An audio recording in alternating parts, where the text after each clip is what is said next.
Hello, folks. Pete Little here with good news from St. George's Church for September the 16th, 2024. I hope the weather finds you, or this does finds you enjoying the weather and getting out into this beautiful sunshine. Not too much, and it's it's a pleasure to have this warm weather. Wouldn't be Canadians if we weren't talking about it. Excuse me. So, Noni and I have had a great summer, and I feel more rested. Noni's still working hard in her garden, and it's glorious. Anyway, we're working our way through John. Excuse me. And we're in John 11. We're going to start at verse 55 of John 11, and then we'll go on to 12, 1 to 8, 1 verses 1 to 8. And I think we'll just get into the reading. This is the Gospel according to John, chapter 11, verses 55 through to the end, and then chapter 12, verses 1 through 8. When it was almost time for the Jewish Passover, many went up from the country to Jerusalem for their ceremonial cleansing before the Passover. They kept looking for Jesus, and as they stood in the temple area, they asked one another, What do you think? Is he coming? Isn't he coming for the feast at all? But the chief priests and the Pharisees had given orders that if anyone found out where Jesus was, he should report it so that they might arrest him. And into chapter 12, Jesus anointed at Bethany.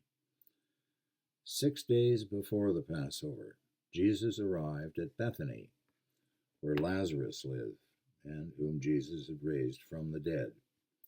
Here a dinner was given in Jesus' honor. Martha served, while Lazarus was among those who reclined at the table with him. Then Mary took about a pint of pure nard, an expensive perfume. She poured it on Jesus' feet and wiped his feet with her hair. And the house was filled with the fragrance of the perfume. But one of his disciples, Judas Iscariot, who was later to betray him, objected. Why wasn't this perfume sold and the money given to the poor? It was worth a year's wages. He didn't say this because he cared about the poor, but because he was a thief. As keeper of the money bag, he used to help himself to what was put into it. Leave her alone, Jesus replied. It was intended that she should save this perfume for the day of my burial. You will always have the poor among you, but you will not always have me. This is the gospel according to John. Thanks be to God. So here we are. Jesus has sort of been laying low in the countryside, and he's come to Bethany on the way, a circuitous way to Jerusalem, and the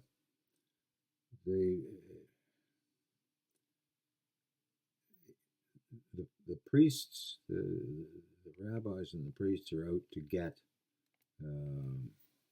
Jesus, and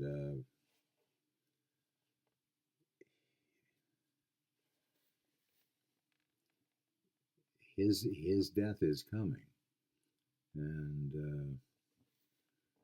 then this remarkable at this dinner in Jesus' honor, this Mary gets out this nard, which was a very, very expensive perfumed stuff that was used for burial. And I've got a little note here at the bottom of the page a year's wages was Greek 300 denarii. Now that sounds, I guess, a lot of money. And then Jesus says this, leave her alone. And you'll always have the poor among you, but you'll not always have me.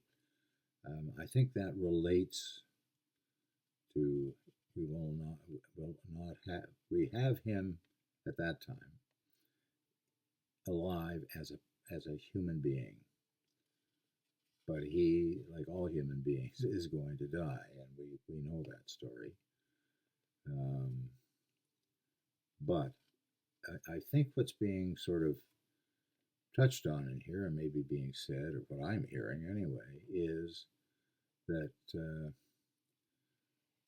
a glorious, almost over-the-top celebration of thanks in a very personal way by Mary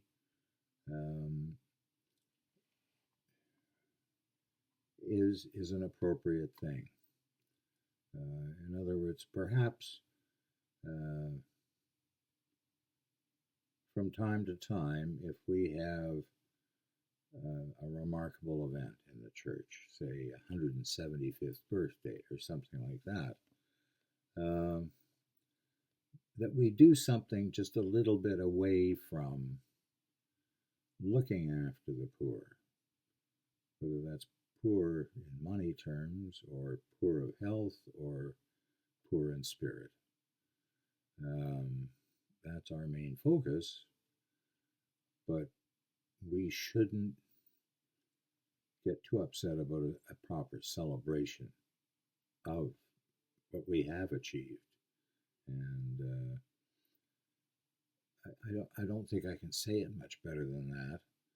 I still have a few questions about some of the other things that they said in here, but if you'd like to chat about them, please give me a call. Always open for a little bit of a chat. I'm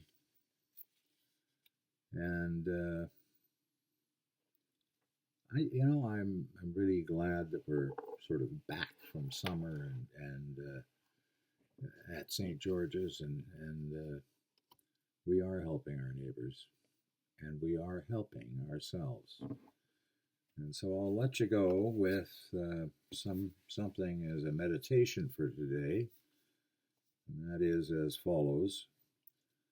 We seem to live not only in time, but also in eternity. If we abide with God and He abides with us, we may bring forth spiritual fruit, which will last for eternity. If we live with God, our lives can flow as some calm river through the dry land of earth. It can cause the trees and flowers of the spiritual life, love and service, to spring forth and yield abundantly. Spiritual work may be done for eternity, not just for now. Even here on earth, we can live as though our real lives were eternal. My prayer for the day: I pray that I may try to make my life like a cool river in a thirsty land. I pray that I may give freely to all who ask for my help. Amen. Hope this finds you well. God bless you all.